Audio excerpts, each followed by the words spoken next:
Hey everybody, it's Hylian Alchemist, and welcome back to Let's Play Super Mario 64. In the last episode, we completed Shifting Sandland, and in this episode, we are finally getting out of deserts for once. Ugh, no more of these sandwiches, or definitely like some dessert. Okay, enough of that. I'm sorry, that was kind of lame. In this episode, we are going to head through this star door, and are we ever going to face Bowser this time, considering we are going to this big star door? Are we? Looks like we're not, but there is a big blue portal here. What do you say we go inside of it? And this course is Dire Docks. Mission number 1 aboard Bowser's sub. Oh my god. We get to listen to this awesome music here. Oh my god. So good. Oh. After so long, we finally get to hear this wonderful, glorious music. Fun fact here, the music is actually officially known as Dire Docks, despite the fact that you first hear this music in Jolly Roger Bay, which typically, levels are usually, the kind of names that... Oh, okay, well, I'm kind of having a brain fart here, but... The kind of music tracks are usually named for the, first levels that you enter. So, it's kind of weird that, like, how this music would be called Dire Docks, even though that's not really the, this isn't the first time that we're hearing this music here. So, for this mission, it's quite simple. We have a submarine with Bowser's face on it, and the star is right over there. Get right on there, and there's your star. Simple as that.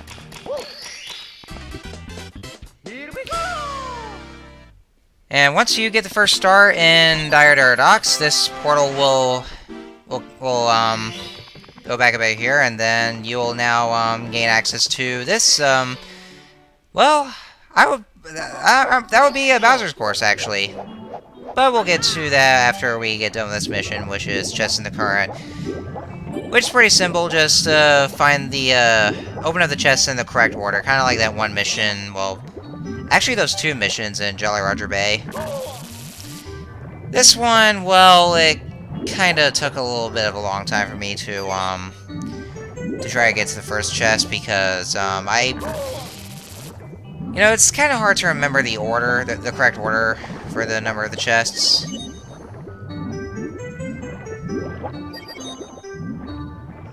You know, as a matter of fact, this music here is just so good, so awesome, that you really also gotta listen to Smooth McGroove's Acapella of it.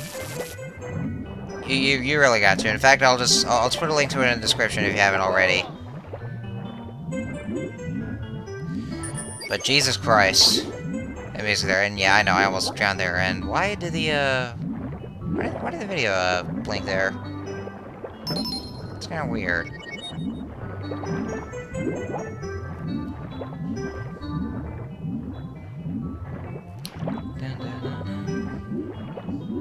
I'm sorry, there's nothing much else for me to say right now. I mean, maybe it's the music.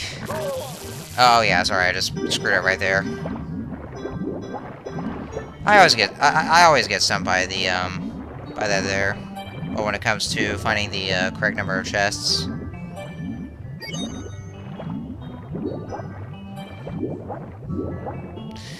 I guess it's just that this music is just so goddamn good that, you know, there's just really nothing else to say about it. Maybe I'm just so overwhelmed by it. But I know, I keep on over-exaggerating here when it comes to it, so... You know, I just can't help myself. And I bet nobody else can blame me, because this music here is very well liked among a lot of other people. But we are just about done with this mission. Sorry if this took a little long than I would expect it to be. For something as simple as finding the opening up the chest in the correct order. But it can get a little bit confusing because I do kind of forget the order, and you really want to be careful with this cyclone right here. Well, no, the whirlpool. because that will try to suck you in. So if you go near it, you have to try to escape. Just tap the A button rapidly, so that way you can escape from the whirlpool.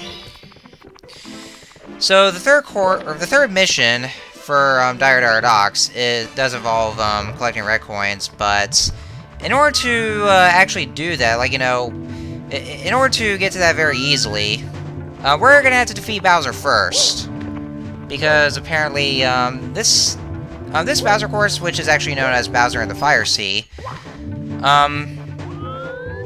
it's for some reason actually kind of connected to Dire Docks.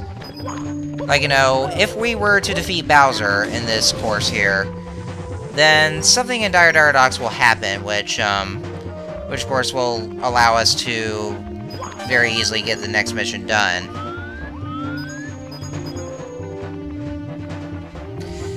But by defeating Bowser here, this will also mean that we are just about almost done with the basement. Well, not quite, though, because we still have to finish Dire Docks, but after that, then, we're actually done with the basement now, and now we can get on what's next. But just like always, there's red coins to collect. Now, this music here I also like a lot. It just feels kind of intense, like, you know, you're about to face your arch nemesis, and, you know, it can be quite, well, just intense. That's what I have to say about that. I will say, though, I don't know if I've mentioned this before, but if I haven't, I will say this, though. Like, this music actually did come back in Super Mario Galaxy, and while it still is good, I will say the variation in Super Mario Galaxy 2, the music is much better. Oh my god, it's so much epic. Like you wouldn't believe. But maybe more on that in the, well, once I eventually do a Let's Play of Galaxy 2. Of course, I have to do Galaxy 1, of course, but, you know.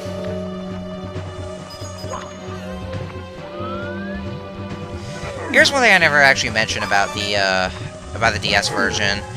There's actually, like, 2 extra missions in each of the courses. Well, like, you know, there's one each for each course here. One of them involves the silver stars. Like, you have to collect 5 silver stars that are scattered around in the course, and then you get your star. And then there's a switch star, where basically, like, very simply, just step on a switch that is shaped like a star, and then a power star will appear in one of those locations. They'll appear in one of those crystal balls. So I forgot to point that out there. And the Bowser courses will have both the red coin missions and the switch star missions.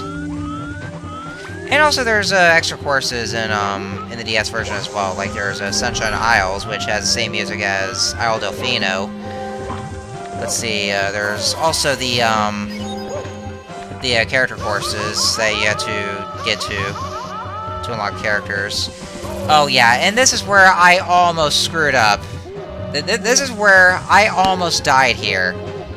You see, I only have 1 unit of health here, and I was just about to get that red coin, but then this thing here will start shooting out fire, and I knew it would be very risky. But thankfully, I got through this heart here. It's so conveniently placed here. I almost fucked this one up just by getting my ass burned in the lava and getting hit by that ant that's over there. But yeah, I almost died here, as you just saw. And you know, I had to be extra careful with that one because of how the lava would, or actually the platforms would sink. I think it's kind of like that.